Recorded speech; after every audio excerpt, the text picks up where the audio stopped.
Savez-vous que derrière les discours officiels, l'une des grandes sources de revenus de la France en Afrique, c'est la vente d'armes. Des milliards circulent chaque année de l'Afrique vers la France. Avec quel objectif pour les pays africains? Aujourd'hui, nous allons plonger dans le business des armes françaises en Afrique. On va voir ensemble les chiffres, les pays concernés et les usages du matériel. Je vais donc te montrer dans cette vidéo ce que la France vend aux pays africains en termes d'armes et pourquoi les pays africains en ont besoin.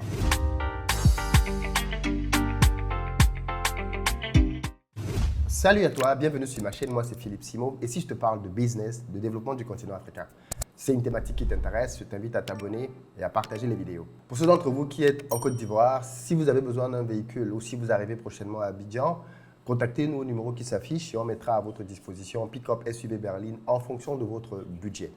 Si vous avez plutôt besoin d'une maison pour vous-même ou alors pour un investissement immobilier, sachez qu'on construit plusieurs villas duplex à Bingerville qui sont disponibles à partir de 42 millions de francs CFA en gros œuvre. L'autre bonne nouvelle, c'est que vous pouvez échelonner vos paiements sur 2 ans maximum pour certaines maisons.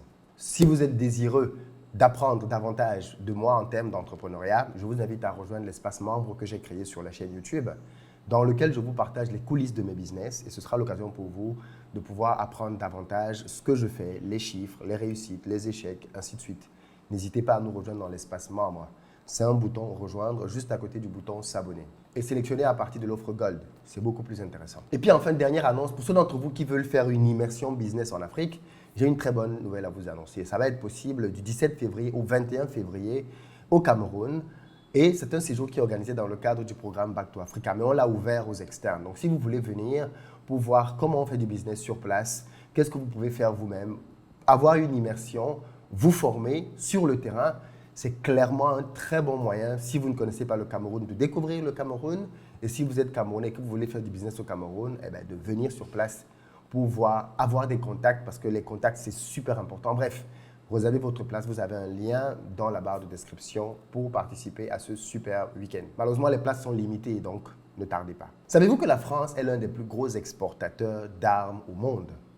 Oui, vous avez bien entendu, il n'y a pas que les États-Unis ou la Russie dans ce game. La France aussi est un acteur important. D'ailleurs, en 2022, la France pesait pour 11% des exportations mondiales d'armes dans le monde entier. Ce qu'il faut savoir, c'est qu'une partie non négligeable de cette vente d'armement-là est faite à destination du continent africain. D'ailleurs, l'industrie de l'armement est une industrie qui fait travailler en France plusieurs dizaines, milliers de personnes au travers de grands groupes internationaux. Parmi les gros pays consommateurs d'armes, nous avons en tête de liste et de très loin l'Égypte. Ce graphique vous l'illustre parfaitement. Il y a l'Égypte et le reste de l'Afrique. L'Égypte à elle seule a consommé pratiquement 1 milliard d'euros en armement. Et ça uniquement auprès de la France, vu que l'Égypte achète des armes ailleurs aussi.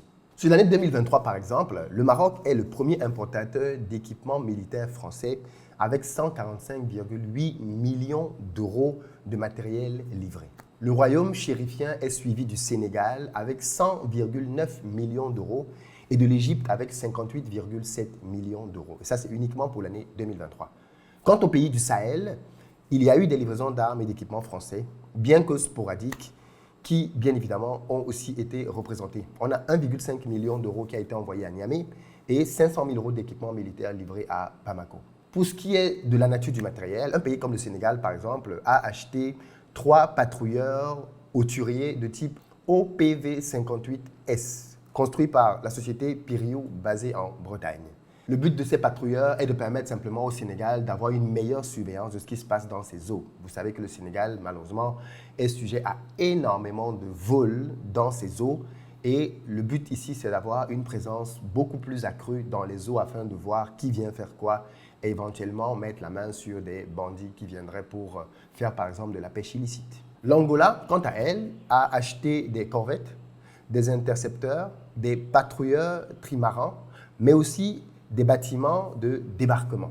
Quand on a une vision beaucoup plus large des achats militaires sur une période entre 2014 et 2023, on se rend compte que l'Égypte, en millions d'euros, a dépensé 12 229,8, le Maroc 900, l'Algérie 531, l'Angola 470, le Sénégal 345, le Botswana 325, le Nigeria 199,9, la Tanzanie 190, la Côte d'Ivoire 107,2, l'Afrique du Sud 58,2, le Tchad 51,4, le Gabon 44,6, le Cameroun 42,7, le Niger 42,3, la Tunisie 31, l'Ouganda 30,6, le Mali 22,5, le Togo 12,9, le Burkina 7,9, le Kenya 7,1, l'Éthiopie 6, le Bénin 5,6, la Somalie 4,2, la Mauritanie 3,9, le Congo 3,4, Djibouti 3, Mozambique 2,8, la Guinée 2,6, Madagascar 1,8, la RDC 1,6, et puis le Libéria 0,3, le Ghana 0,2, le Malawi 0,2, l'île Maurice 0,2 et la Namibie 0,1. On se rend donc bien compte au travers de ce graphique-là que la France est un gros vendeur d'armes partout sur le continent africain. Ce n'est pas juste une histoire d'anciennes colonies. D'ailleurs, on peut voir ici que les plus gros acheteurs, ce ne sont pas nécessairement toujours les anciennes colonies. Pour ce qui est du type de matériel, on a bien évidemment des avions de chasse. La France produit des Rafales, des Mirage. On a des véhicules blindés du type Sherpa, VAB.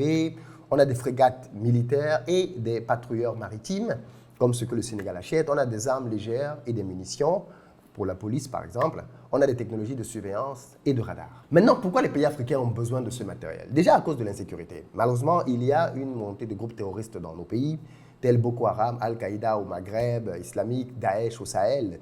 Et bien évidemment, il y a un besoin pour les armées locales de se moderniser pour pouvoir être prêtes à combattre ce type de menaces-là.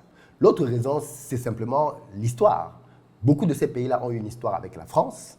Et donc, il y a aussi entre plusieurs de ces pays-là, ou du moins il y avait, des accords militaires. Et au travers de ces accords militaires, dont justement, l'un des éléments dont on ne parle pas souvent, c'est la vente d'armes.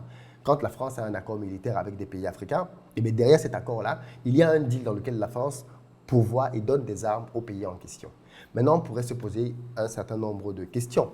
Pourquoi des pays africains qui ne sont pas en guerre ont souvent besoin d'armes, et parfois même d'autant d'armes? Malheureusement, dans certains cas, ces armes-là se retournent contre leur propre population. Malheureusement, certains s'en servent pour se maintenir au pouvoir et donc brimer davantage leur population au travers de ces armes-là. D'ailleurs, ce qu'il faut savoir, c'est que pour ce qui est des armes, parfois même c'est financé au travers des prêts. C'est-à-dire que l'État n'a même pas les moyens de pouvoir acheter les armes. Et bien la France livre les armes, mais sous la forme d'un prêt. Donc quand tu auras l'argent, tu vas me rembourser. Maintenant, c'est un business bien évidemment qu'on peut fortement critiquer, puisque la vente d'armes, en réalité, vit des conflits. Et c'est ce qui fait que certaines personnes estiment que des puissances comme la France et d'autres entretiennent des conflits dans le monde pour pouvoir vendre leurs armes. Et ça, par contre, ça coûte très cher pour les pays africains. Par exemple, en 2022, certains pays ont dépensé jusqu'à 10% de leur PIB pour acheter des armes. C'est énorme. C'est d'ailleurs pour ça qu'on dit que la guerre, c'est un business de riches. Les pauvres ne font pas la guerre. Regardez simplement entre la Russie et l'Ukraine aujourd'hui, toutes les sommes qui ont été dépensées pour ces conflits. Malheureusement, certaines armes qui sont livrées finissent entre les mains des terroristes.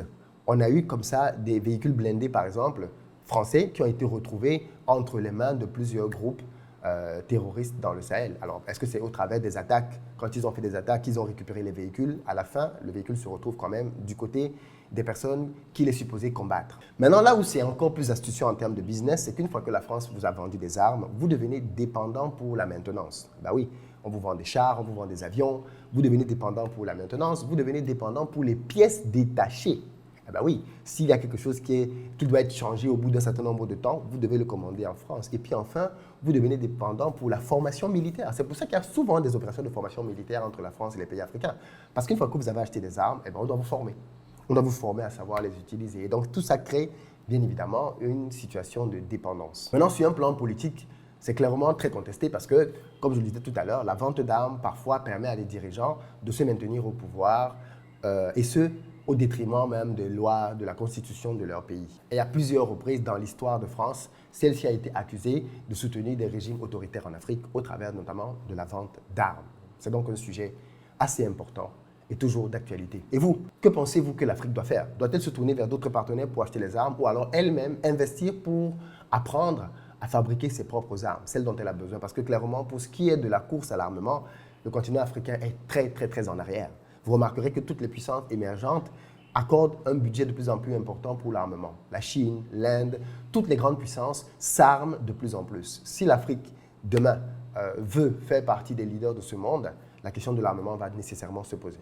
Dans tous les cas, tant qu'il y aura de l'insécurité et qu'il y aura des conflits, le business des armes prospérera. Et parfois, même, on est tenté de penser que ces personnes-là incitent, poussent à ce qu'il y ait un certain type de conflit pour vendre leurs armes.